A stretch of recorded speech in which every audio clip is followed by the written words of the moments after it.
Hello and welcome back once again, my dear all the students of class 12th. बच्चों, as you are knowing that today we have to discuss on the chapter of biomolecule. The chapter name is written over here, and in this chapter today we will discuss about the structure of proteins. So it will be our topic for the today. Even in the last topic we have discussed something about the proteins, that how the proteins can be classified and what are the relations between the amino acids and their types also. So please let's start the today's topic. Please you note it down. The today's topic is the structure of proteins. ठीक है बच्चों. Now if we have to discuss about the structure of the proteins, then again we have to give our concentration on the amino acid and the linkage of the amino acid. Dear students, all of you are knowing that different types of amino acids which are linked together, okay, and form a type of the long chain, and this long chain is known as the proteins, whereas the monomer of the proteins is known as the amino acid. That means, and you are also knowing that when we hydrolyze the proteins, okay, when we hydrolyze the proteins, then it give the peptides, okay. Proteins को जब हम hydrolyse करते हैं तब ये हमें देता है पेप्टाइड्स देता है, और पेप्टाइड्स को जब हम हाइड्रोलाइज करते हैं डिफरेंट टाइप्स के पेप्टाइड्स देगा, और जब हम पेप्टाइड्स को हाइड्रोलाइज करेंगे then it will give the amino acid. Amino acid mean to say, we can say that the amino acid is the basic unit of the proteins, and these amino acid which form the proteins. So over here we have to focus on the amino acid and its link. Okay बच्चों, तो हम यहाँ पर amino acid के linkage के ऊपर first of all discussion करेंगे. चलिए आगे बढ़ते हैं.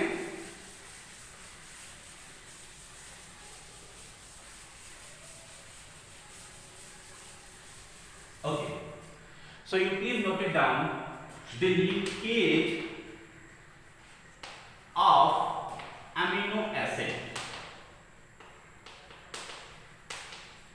ठीक है बच्चों, linkage of amino acids. Dear students, these amino acids which are linked together by a type of the bond, and that bond is known as the peptide bond or peptide linkage.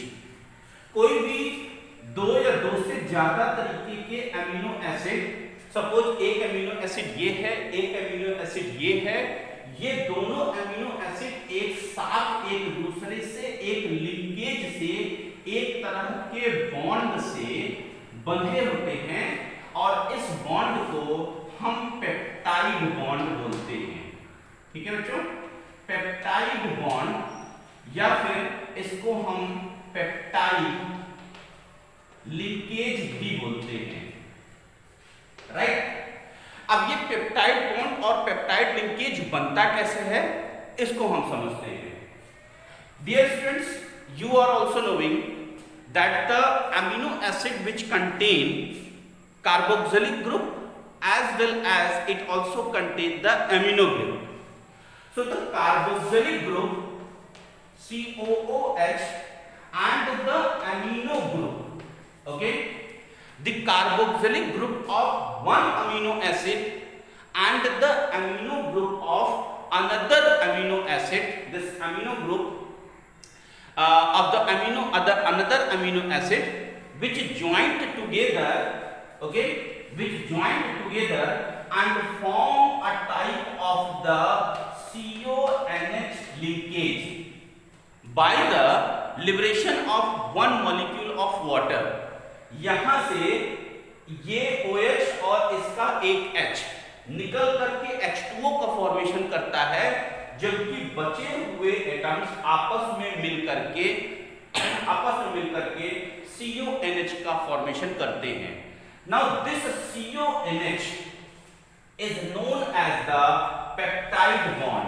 अब एक side पर, इसके left side पर, suppose left side पर एक amino acid रहेगा और right side पर दूसरे अमीनो एसिड का रेस्ट ऑफ द पार्ट यहां पर होता है. अब इस तरह से कई सारे अमीनो एसिड्स एक दूसरे से जुड़े होते हैं. इसी बॉन्ड को हम पेप्टाइड बॉन्ड या पेप्टाइड लिंकेज के नाम से जानते हैं. ओके, दूसरी बात हमें यहां पर यह ध्यान देने लायक है कि जब तो दो तरह के अमीनो एसिड्स आपस में ज्वाइंट होंगे, वहां पर जो पेप्टाइड लिंकेज बनेगा, ऐसे अमीनो एसिड के ग्रुप को हम बोलते हैं डाइपेप्टाइड. Okay, dipeptide. अगर दो तरह के अमीनो एसिड आपस में लिंक्ड हुए और एक पेप्टाइड बॉन्ड बना, तीन अगर हो जाते हैं, suppose if there will be the 3 amino acids, then it will be known as tripeptide. Okay, then tetrapeptide, pentapeptide, hexapeptide, ऐसे करके सो ऑन. और polypeptides. Polypeptides, dear students, mean to say having the type of the peptides which having the numerous numbers near about the 1000th number, okay, or more than maybe also, which having the high molecular formation. तो इस तरह से हमें peptide linkage समझ में आ गया. Dipeptide, tripeptide के बारे में हमें बातें समझ में आ गई. नेक्स्ट वन बच्चों, इसी पेप्टाइड लिंकेज के बेसिस पर जब बहुत सारी लॉन्ग चेन्स बन जाती हैं प्रोटीन स्ट्रक्चर में, तो हमें इनके अलग अलग स्ट्रक्चर्स मिलते हैं. ओके, ये जो अलग अलग स्ट्रक्चर्स होते हैं, इन स्ट्रक्चर्स को mean to say structures of the proteins which we can divide in as the 3 part known as the primary structure, secondary structure and the tertiary structure. So primary structure क्या होता है, ये हम discuss करने के बाद. Next, structure of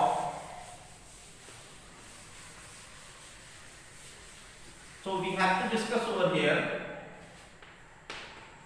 the structure of proteins. Okay, now the structure of the protein, as I told to you that the structure of the protein is divided into 3 types. Number 1, it is known as the primary structure. Okay, then secondary structure,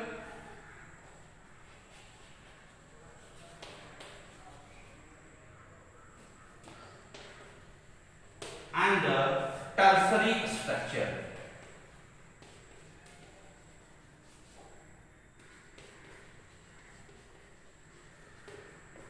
okay बच्चों, primary structure, secondary structure, tertiary structure. बच्चों, जब proteins आपस में formation होते हैं long structures, long combinations of the amino acids के साथ में, तब इनके जो स्ट्रक्चर डिफाइन होते हैं, उन्हीं स्ट्रक्चर्स को हम 3 तरह से डिवाइड कर सकते हैं. इवन एक और जो चौथे टाइप का है, 4th टाइप का है, जिसको हम क्वाटरनरी स्ट्रक्चर भी बोल सकते हैं. Okay, quaternary structure. ठीक है, एक और हमने ले लिया. इनमें जरा देखते हैं कि आखिर इनके अंदर क्या क्या डिफरेंसेस होते हैं. So primary structures, basically this type of the structure of the proteins which describe the sequence of the amino acid in a protein molecule. Basically जो प्रोटीन मॉलिक्यूल है पूरा, उसमें अमीनो एसिड का सीक्वेंस क्या है वो हमें ये स्ट्रक्चर बताता है। This structure described as the sequence of amino acid. Okay, कैसा इनका सीक्वेंस है। And it also describe the disulphide bridges, कि अलग अलग प्रोटीन्स में अगर disulphide mean to say two sulphur atoms which are joint together, अगर इनमें जैसे एक सल्फर और एक सल्फर, ये सल्फर बॉन्ड्स है, डाइसल्फाइड बॉन्ड्स बने होते हैं, इनके बीच में इनकी लिंकेज होती है। ठीक है, सो प्राइमरी स्ट्रक्चर, एक चेन लाइक स्ट्रक्चर के बारे में ये हमें बताता है। Okay, next one, secondary structure. This structure basically बच्चों, secondary structure describes about the shape of the protein molecules, basically कि इनका शेप कैसा है।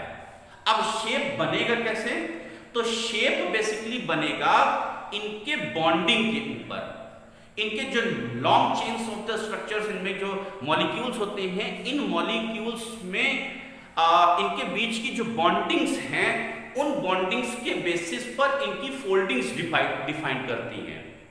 तो अलग अलग तरह की इनकी फोल्डिंग होती है। जैसे अगर हम सेकेंडरी स्ट्रक्चर की बात करें, तो सेकेंडरी स्ट्रक्चर में दो तरह के स्ट्रक्चर्स होते हैं।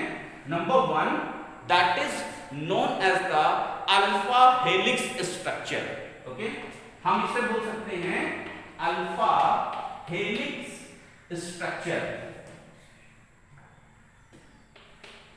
Okay, alpha helix structure.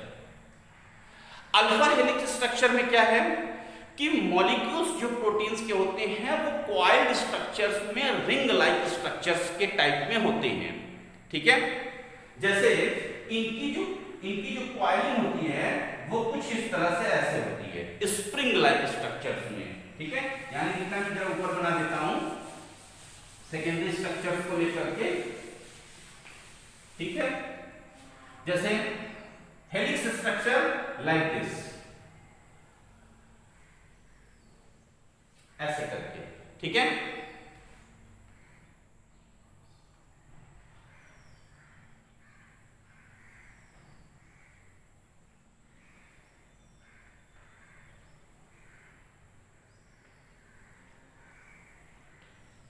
ऐसे। अब इनकी जो कॉइलिंग है बच्चों, ये सपोज एक रोटेशन जैसे स्प्रिंग लाइक स्ट्रक्चर्स में होते हैं, इस तरह से इनकी लंबी लंबी कॉइलिंग होती है और इनके बीच में अलग अलग तरह के बॉन्ड्स होते हैं, जैसे सल्फाइड बॉन्ड्स हो गए, हाइड्रोजन बॉन्ड्स हो गए। इन हाइड्रोजन बॉन्ड्स के बेसिस पर इनकी स्ट्रक्चर्स डिफाइन करती हैं, इनकी कॉइलिंग डिफाइन करती है।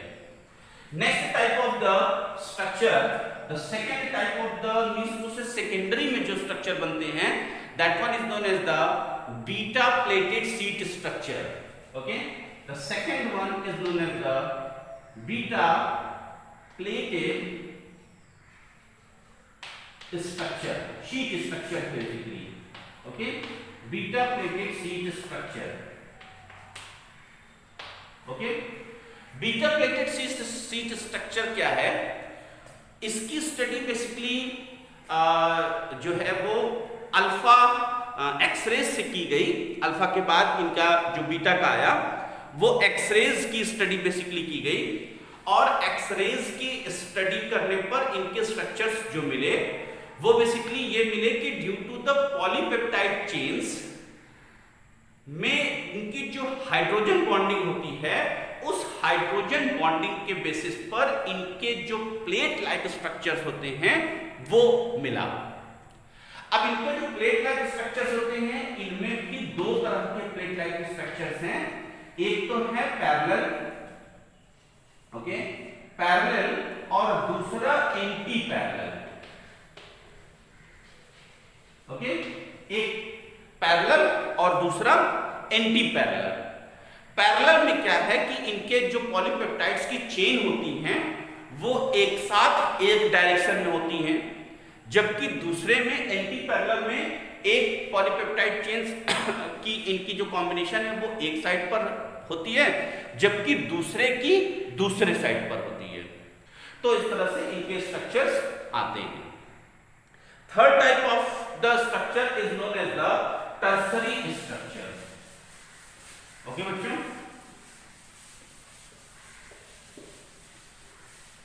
Third type structure is known as the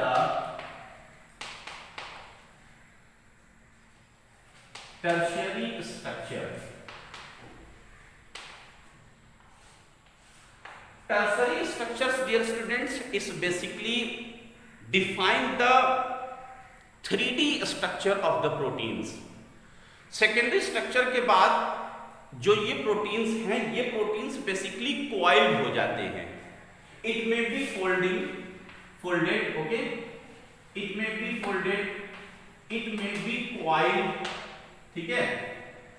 इस तरह से अलग अलग इनके स्ट्रक्चर्स, इट में भी spherical shape also, spherical shape में, तो प्रोटीन्स आपस में एक दूसरे से बॉन्ड के थ्रू बन करके अलग अलग इनके स्ट्रक्चर्स जो डिफाइन होते हैं, उस स्ट्रक्चर को टर्सरी स्ट्रक्चर के नाम से जानते हैं। ठीक है बच्चों, तो ओके, सो इनकी बेंडिंग हो गई, फोल्डिंग हो गई, क्वाइलिंग हो गई, इसके बेसिस पर इनका जो स्ट्रक्चर बनता है वो स्ट्रक्चर बेसिकली 3 डायमेंशनल स्ट्रक्चर बनता है। 3 डायमेंशनल, तो जो 3 डायमेंशनल स्ट्रक्चर है उस स्ट्रक्चर को हम टर्सरी स्ट्रक्चर के नाम से जानते हैं। ओके, क्वाटरनरी स्ट्रक्चर्स इसके भी आगे साइड पर, जिनकी जो क्वाइलिंग हो गई और जब ढेर सारे मॉलिक्यूल्स एक साथ एक कॉम्बिनेशन में इनकी जो फोल्डिंग हो जाती है, उस फोल्डिंग के बेसिस पर इनकी डेंसिटी और ज्यादा बढ़ जाती है और उसके बेसिस पर हम इसके स्ट्रक्चर को क्वाटरनरी स्ट्रक्चर के नाम से जानते हैं। ओके बच्चों, now the next one is the classification of the proteins. कुछ हम प्रोटीन के बारे में और देखते हैं, that is known as the classification of the proteins, and the proteins are also 2 types. Proteins के क्लासिफिकेशन के बेसिस पर प्रोटीन को 2 तरह से डिवाइड किया गया है। एक तो बोला गया है fibrous protein,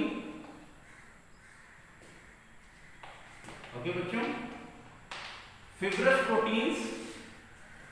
proteins basically it gives the fiber like structure, okay, fiber like structure। जो छोटे छोटे स्ट्रैंड्स होते हैं, जो फाइबर टाइप के होते हैं, हल्के हल्के, जैसे फॉर एग्जांपल हेयर्स, ठीक है, फॉर एग्जांपल हेयर या वुल, इस तरह से, या फिर नेल्स के अंदर पाए जाने वाले जो कुछ भी प्रोटीन्स होते हैं, इन प्रोटीन्स को हम फिब्रस प्रोटीन्स के नाम से जानते हैं। इस टाइप के प्रोटीन्स बेसिकली इनसॉल्युबल होते हैं। Fibrous proteins they are insoluble, okay, in water. ये घुलते नहीं है, जैसे फुल को, हेयर को, नेल्स को अगर हम घुलाएं तो ये घुलेंगे नहीं। इनके फिब्रस प्रोटीन्स के जो पॉलीपेप्टाइड्स चेन्स होती हैं, वो पॉलीपेप्टाइड चेन्स एक दूसरे से हाइड्रोजन बॉन्ड या फिर डाइसल्फाइड बॉन्ड के थ्रू आपस में एक दूसरे से लिंक्ड होती हैं। ठीक है, नेक्स्ट है ग्लोबुलर प्रोटीन्स बच्चों। Next is the globular proteins. The next one is, second one is known as the globular proteins. Globular proteins क्या होते हैं? Basically globular proteins having spherical structures, जो टर्सरी स्ट्रक्चर हमने देखा या क्वाटरनरी स्ट्रक्चर के बारे में जो भी हमने पढ़ा, उस टाइप में ग्लोबुलर प्रोटीन्स होते हैं जिनका स्ट्रक्चर बेसिकली स्फेरिकल शेप में होता है and they are insoluble in water, they having spherical shape, okay, spherical structure इनका होता है स्फेरिकल शेप में, and they are insoluble in water, ठीक है। इनकी बेसिकली जो कॉइलिंग है वो कॉइलिंग पूरी कुछ ऐसे होती है, ठीक है, आपस में एक दूसरे से कॉइल होते हैं और स्ट्रक्चर्स इस तरह से बना देते हैं, काफी ज्यादा इनकी कॉइलिंग होती है। फॉर एग्जांपल जैसे albumin, okay, albumin, next insulin, okay, insulin और albumin, these type of the proteins which can be dissolved in the water, तो पानी में ये घुल भी सकते हैं। तो fibrous proteins and globular proteins, basically these two types of the proteins are there. Next अब हमें यहाँ पर देखना है native state of the protein and denaturation of the protein. The next two topics are, number next is known as the native proteins, okay, या हम इसे native state भी बोल सकते हैं। नेटिव स्टेट, नेटिव स्टेट का मतलब क्या हुआ? नेटिव स्टेट मीन टू से कि जो प्रोटीन है उस प्रोटीन की कंडीशंस बहुत ही अच्छी है at the given pH and the temperature. किसी पर्टिकुलर टेम्परेचर पर कोई भी प्रोटीन अगर उसकी conditions, the tendency, the state of the protein is good, it's biological, it's chemical, it's physical characteristics which define the native state, okay, if the protein is in the good condition, whereas the opposite of the native state is the denaturation, okay, of the proteins.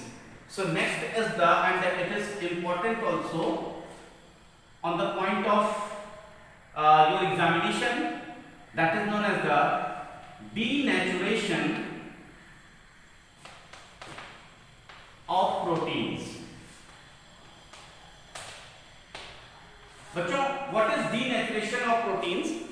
Basically it is a type of the state of the process, ठीक है। ये एक तरीके का process होता है जिस process में किसी भी प्रोटीन्स का जो biological structure and physical structure change हो जाए। कोई ऐसा process, a type of the process, ठीक है, the process which changes the physical and biological structure of the proteins, ठीक है, उस प्रोटीन्स के स्ट्रक्चर में चेंजिंग ला दे, but chemical composition of that protein should not be change. Biological और फिजिकल कैरेक्टरिस्टिक्स चेंज हो सकती है, but physical characteristics chemical characteristics change नहीं हो सकती है। तो this type of the process is known as the denaturation of the proteins. For example जैसे बॉइलिंग ऑफ द एग या बॉइलिंग ऑफ द मिल्क, चीज का जो कंपोजिशन बनता है, कर्डलिंग ऑफ द मिल्क होता है, ओके, इन सब प्रोसेस में जो प्रोटीन्स होते हैं वो प्रोटीन्स का डीनेचुरेशन होता है टेम्परेचर के डिफरेंस में, पीएच के डिफरेंस में, किसी भी सॉल्यूशन या फिर कोई भी एडिशन, केमिकल सब्सटेंसेस के एडिशन के बेसिस पर। तो जो केमिकल प्रोटीन्स का है वो प्रोटीन्स के केमिकल जो नेचर है वो तो ठीक है, बट उनके अंदर के जो बायोलॉजिकल प्रोसेसेस हैं, बायोलॉजिकल उनके जो कंपोजिशन है वो सब डिस्टर्ब है। Then that type of the process is known as the denaturation. I hope कि आज के वीडियो लेक्चर में आपको जो सारी चीज़ें बताई गई वो सब समझ में आई होंगी। आज के वीडियो लेक्चर के लिए इतना ही। नेक्स्ट वीडियो लेक्चर में हम नेक्स्ट टॉपिक के साथ में फिर से मिलेंगे। Thank you.